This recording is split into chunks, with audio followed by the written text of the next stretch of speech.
First of all, I'd like to say that it's quite remarkable, I think, and a tribute to, I think, the generosity of the University of Virginia, that they were willing to provide funding for a conference on the Rudolphs, who, although they came to the University of Virginia at least twice, don't really have a formal affiliation. And so I want to take this opportunity to thank the Center for Global Inquiry and Innovation, the Institute of the Humanities of Global Culture, the Office of the Dean of the College of Arts and Sciences, the Colloquy on Culture and Democracy of the Institute for Advanced Studies in Culture, and the Taraknath Das Foundation for providing funding for this event.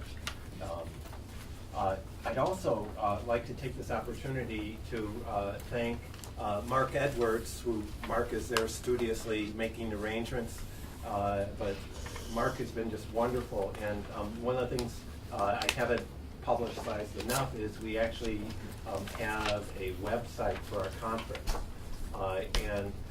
So Mark is doing videos, and we will post the videos on the website. So you all have that video record of the conference proceedings.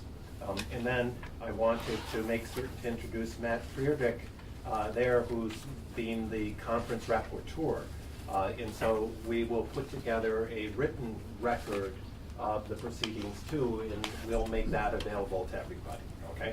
So, there's another person I want to thank who, unfortunately, you won't have the opportunity to meet, but she's a wonderful person, and that is Sharon Marsh, who's another member of the staff of our department, who just, in many ways, is the nuts and bolts and glue that sort of hold both this workshop and our sort of department together. And so I'm sorry you won't have a chance to meet her, but I am very much indebted to her. Let me just say that this project really began after a roundtable that Kristen Monroe organized in the 2016 APSA meetings. And it was really a wonderful event, and in a way very inspiring, but not so inspiring that when Kristen mentioned it'd be great to sort of have an edited volume, it didn't overcome my somewhat hesitations to take on this project. But let me say there are two things. One was, when I was talking with Kristen, I said, you know, I'm really reluctant to do this, but if I were to do it, I would really like to have someone be a co-leader of the project. And Kristen said, oh, you should have Kummel help. I remember the exact quote was, he's the real deal. You know? And I think that of all the decisions I've made with regards to this project, that was the best decision, to have Kummel sort of join me, because in many, many ways, he's really made wonderful contributions, and this project would not nearly be as far along or as good as it is without Kummel's frequent input, and so I'm really very thankful to him. I want to just briefly update you on some developments. One regards Pratap Mehta. So Pratap let me put it this way. I've been in periodic communication with him, most recently 3 days ago. And Pratap remains very interested in this project. He, as Vice Chancellor of Ashoka University, has many different responsibilities, not only as Vice Chancellor, but also as, I guess, a leading public intellectual, as you all know. While he wasn't able to submit his paper on time, and he wasn't available to Skype in, he is committed to completing his paper, and he gave himself a February 20 deadline for doing so. So I'm holding his feet to the fire as much as I can, And so we're looking forward to his paper because I think he has his work on intermediate associations. I think offers a really promising and valuable contribution to what we're doing. Right? Second of all, I wanted to say a few words about our sort of publishing the volume. Okay, so when I was in India a few weeks ago, I met with Rekha Natarajan, who's the chief acquisitions editor for Oxford University Press. And it's very clear that OUP is very interested in this volume. We still will go through, and I think it's a good thing, a review process. But if we decide to go with OUP, I would say our chances are good. Right? Let me say, before I talk a little bit more about the details of the options we have with OUP, that Kamal and I have talked about this, and we thought that it would be possible, and we still think it might be possible, to have an American academic publisher publish in the United States and OUP publish in India. And so with your assent, and these are matters that we can discuss, our thought is to try, maybe beginning with the University of Chicago, which has published a lot of Lloyd and Suzanne stuff, and then possibly Stanford is another possibility, in part because they do things sort of like this, in part because on their editorial board is Christophe Jaffrelot, and also a former student of the Rudolphs, Sanjeev Barua. So that might be another possibility. But I think ideally our sweet spot would be to have an academic publisher in the United States and OUP in India. Okay. Now, let me just say a little bit about OUP in India, because they were making, in a way, a big play. So they want, ideally, world publication rights. So they would, the main base would be in India, but as you know, in New York they have OUP, and depending on their projections for the sales, they would either print in India and send copies over to the States, or else, if they think there's enough for a run in the States, they would do a separate publication run here in the United States. All right? Another attractive feature of OUP that they talked about is they now translate, they do their own translations and publish in vernaculars. And so the idea of making this work, and in particular access to the Rudolphs, available in Indian vernaculars, I think is, for me anyway, and I imagine for many people around, sort of a very attractive thing. So that's another aspect that we should consider. Finally, another part that I want us to keep in mind, it sort of comes out of the thinking of OUP, is I think we need to think a little bit about who our audience is, right? Is our audience sort of American academia? Is our primary audience sort of Indian scholars? Is our primary audience, do we think it might have some appeal more broadly to the general public? But I think in terms of as we conduct our discussions, we should be thinking a little bit and making our suggestions about who exactly our audience is. Who is it that we want to target? Because I think that does affect how we edit the volume. Okay? All right. Finally then, one thing I wanted to say was that I looked at a lot of rooms for this meeting. And I chose this room because in the back of my mind, it reminded me a bit of the Rudolph's living room, where many people sort of sat and had discussions, very useful discussions. And so that, I think, I'm hoping that we'll feel comfortable as if we were sitting in the Rudolph's living room, as I know we've all had vigorous discussions.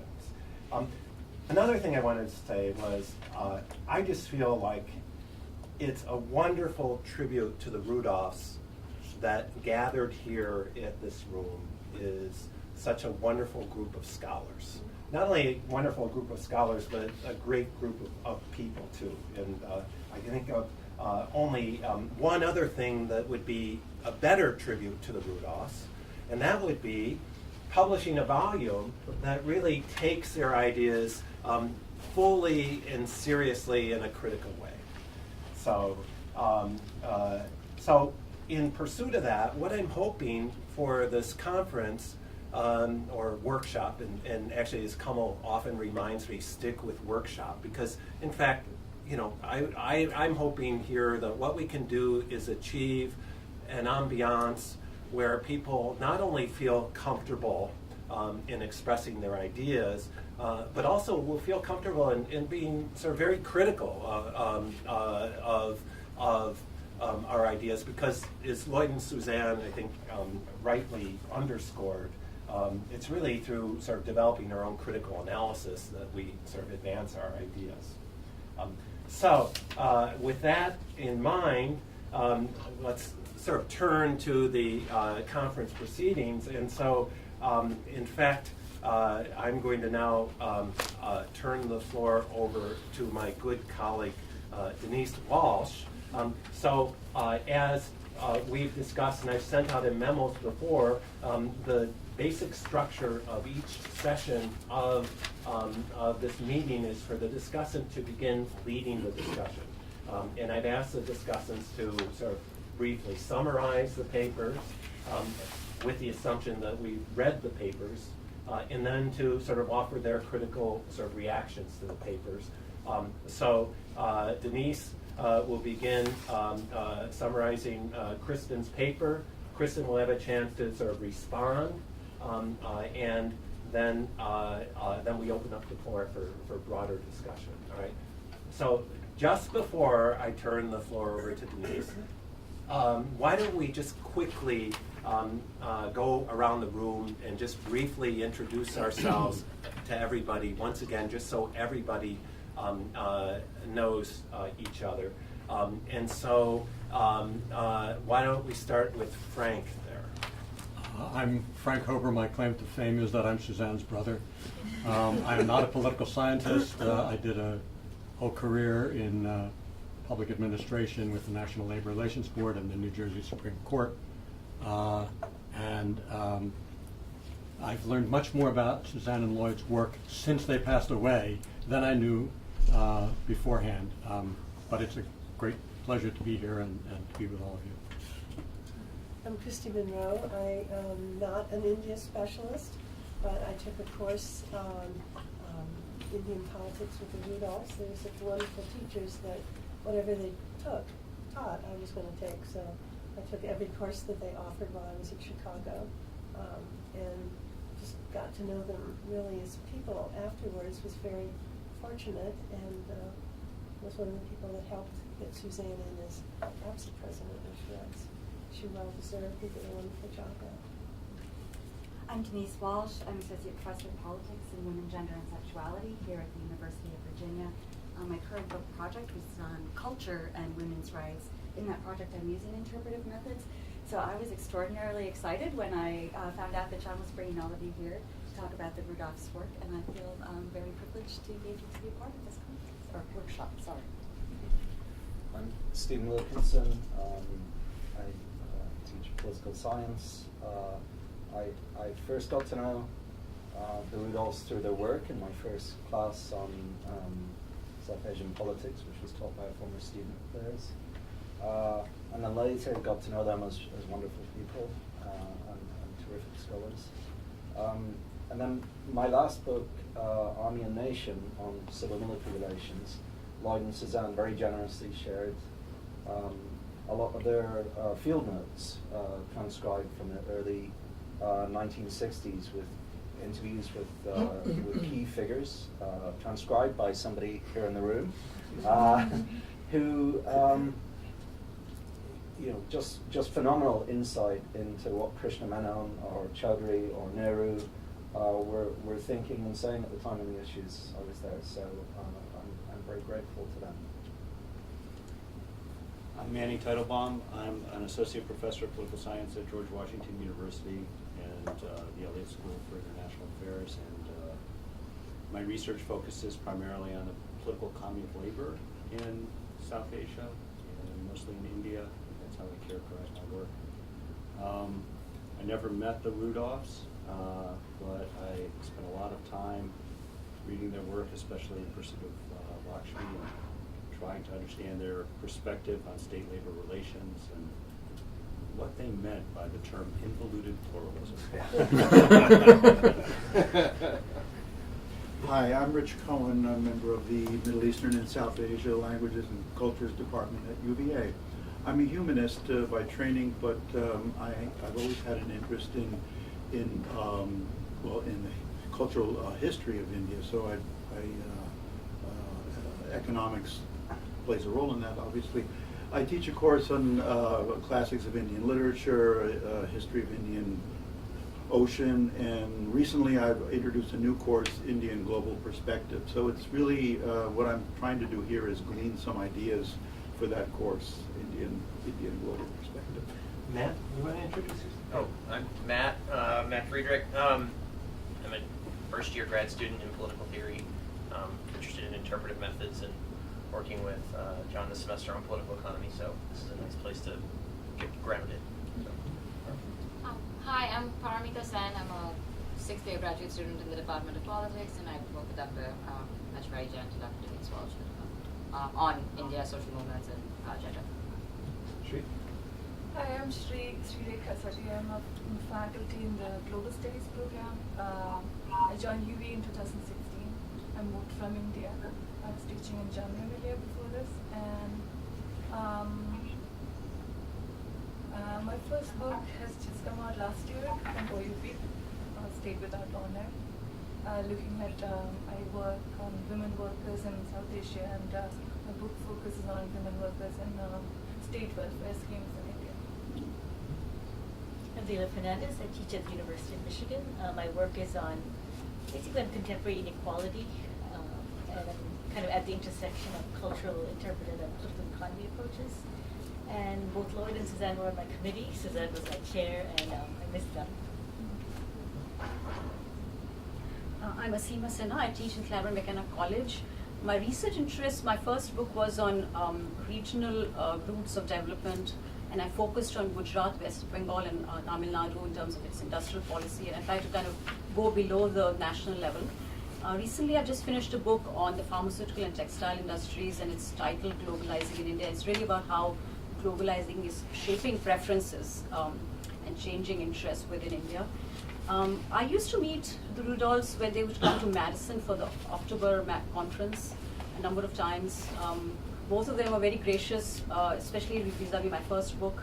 And I had a very interesting conversation with Lloyd about the title of the book. He didn't like the title Divide and Leviathan, which was the subtext of that book, but it was really nice to have that conversation. I still remember it. He was sharp and gracious at the same time, which was kind of nice. And always had very, very great interactions with Sue and Lloyd and Madison and also APSA. Murray Milner, Professor Emeritus of Sociology here at UVA, currently Senior Fellow at the Institute for Advanced Studies in Culture here. Most of my work is on, not all of it, most of my work is on how state systems operate. So I've written on the Indian caste system, American teenagers, Indian teenagers, celebrities, elites, and I have another argument that sacredness is the ultimate form of status, so I write about religious things too. Thank you. I'm Kalai Harrison. I'm an assistant professor at Madras Institute of Development Studies, India, it's South India. I work on regional political economics on national level in India and social inequality, particularly caste.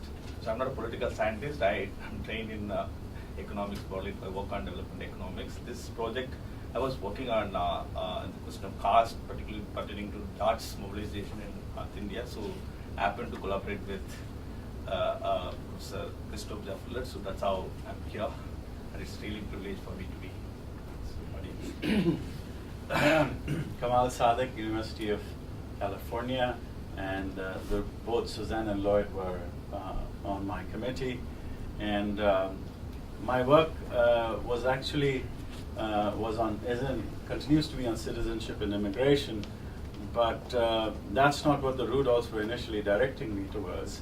And I sort of rebelled, and I said, I just don't want to do India. I want to do more. I want to cross regions. So I ended up doing comparative work with Southeast Asia, especially Malaysia, and increasingly I'm also looking at Indonesia. And they were extremely fine with it, but I know that they had heated debates amongst themselves, both on my title of my dissertation, the substance, and I would be sent from, their offices were together, and I would be sent from one room to the other, and there would be students waiting outside, and you had 15-minute slots, and I would go to the other room, and they'll know, oh, Kamal's inside, and there's something going on, so this will go on for 30 minutes or so. And it was very interesting.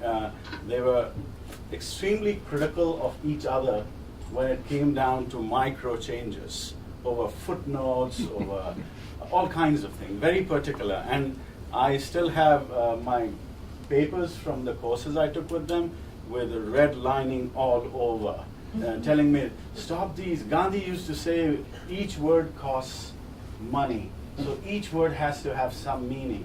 You can't write, you have to improve this writing. Right in my first year, they were really, and so I worked on citizenship and immigration. And once the Rudolphs retired, I said I want to write a book on India itself, which is what I'm trying to do, on urban politics, which is complete. They said, you did what you did in your PhD, but now take something on completely different. So I've taken on something that I'm completely outside my comfort zone, outside my training in some ways, and I'm working on it. And it's because of the Rudolphs that I had that sort of gut feeling that I can do something else outside my narrow expertise. So thanks to, actually, I'd like to thank John for being a wonderful collaborator and leader. I'm learning how to co-edit a book and its various hurdles as I'm working with him. So thank you so much, John. I think we should say we're both learning as we go along. and Chrissy's been actually helpful with periodic suggestions. I'm John Etcheverry. I'm an associate professor in the Department of Politics here at the University of Virginia. It's actually interesting to know, I didn't realize until just now that both Kamal and I share a certain sense of rebellion against the Rudolphs. In my case, it had something to do with the horrible job market for politics and for jobs in Indian politics when I was in graduate school.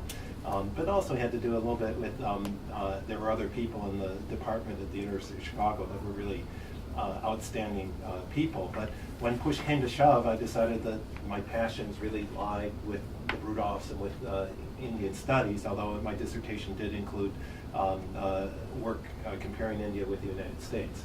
I'm current research projects. I have one project where I use social network theory to analyze changes in the global economy and the consequences that has for India and the United States in pursuit of their security interests.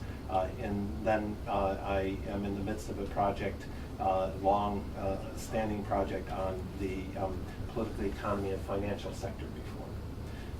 Oh, hi. I'm Ron Herring. Everyone always thought I was the Rudolph's PhD student, but I wasn't. So I was always tagged with that. Lloyd and Suzanne and I had really kind of vigorous discussion, shall we say, around the issue of class and objective class and what difference it all makes. We like other people here, we spent tons of time together at the Wisconsin conference. Every year, it's a fantastic conference on South Asia. It's the only national conference on South Asia. And we spent tons of time on panels together. And then they organized, Suzanne was really the leader in this, but Lloyd was involved as well, with the South Asia Political Economy Program with SSRC funding. And this went on for 3 years. It was just an amazingly interesting project. It was all power and productivity. And that was kind of my introduction to how they're trying to blend this interpretive with kind of state structure and class. And I have so many wonderful memories of Lloyd and Suzanne, despite some of our disagreements. But maybe my favorite memory of Lloyd is University of Texas, Austin, we were having some seminar, and Suzanne had to get back to work on her notes for her discussion the next day. Lloyd and I wandered the streets of Austin, Texas, having a few drinks everywhere, and singing at the top of our lungs. And you can get away with that in Austin, Texas. So, anyway, it was a wonderful experience I've had with him intellectually and as friends. Hi, I'm Sandeep Suktankar. I'm an associate professor in the economics department here at UVA. I work on governance and public service delivery in India. I guess my association with the Rudolphs was fairly brief. I spent a while in Jaipur, and I met them a couple of times, but one of those times included a wonderful Thanksgiving dinner that they hosted in Jaipur with all the trimmings, and there was even a turkey. I don't know how they managed to get a turkey in Jaipur, but it was wonderful. I'm Amit Taub. I'm a graduate student in politics department here. I'm a political theorist, but I'm also interested in qualitative interpretive methods. Vivian, you've been patiently waiting there. Could you? I have. Well, I'm very sorry I can't be there, but I have a broken ankle, so fracture. Yeah. That is allegedly healing, but I'm told another 2 weeks or 3 weeks, and it's been 3 months, so wish I could be with you. But in any case, I'm delighted that I can be with you at least virtually over the internet. So I have a long history with the Rudolphs. I was one of their students, meaning that I took their classes, although I didn't work on India. And I remember I took both Old and New Nations and Subjection and Domination, those 2 courses, and they were wonderful. And I remember one time I had to give a talk on France Fanon, and I related it to Hegel's master-slave relationship. And it was wonderful just to see Lloyd and Sue's faces as I was doing this, because they were thinking, what? But they were very good about it, and anyway, it was sort of just one of many episodes. And in thinking about the Rudolphs, they were extraordinary as mentors, as friends. I remember parties they would have at their house on a regular basis in Chicago, which was just a wonderful experience, I think, for all of the graduate students, because other faculty came, visiting scholars came, people for job talks came. So it was an education in itself. So Sue was chair of my dissertation committee, and I did a dissertation in the philosophy of science and its implications with social science and political science, with Stephen Toulmin as my main reader and David Greenstone as my third reader. I think only at Chicago will they let you do such a ridiculously vast topic. It took me forever, but it really was just a wonderful experience. Now looking back, probably not as I was slogging through reading The Logical Empiricists on my own and all of that. In any case, I'm not an Indianist, I'm a Europeanist, so I do not only political theory, but comparative politics, comparative political economy, and public policy. I guess I'm a professor at Boston University, and I've written a number of books, as well as articles. And so the books have been on European political economy, on European welfare state, actually a comparative welfare state study, democracy in Europe, but also a focus on the impact of the EU on national polities. I also started out really working on France. So let's talk about deep situated knowledge in first on France, but then in comparison with other countries, Britain, Germany, Italy, ultimately, because the food is much better. That's a joke. But in any case, so that's, that's great. me. Thank you. Denise, you want to take?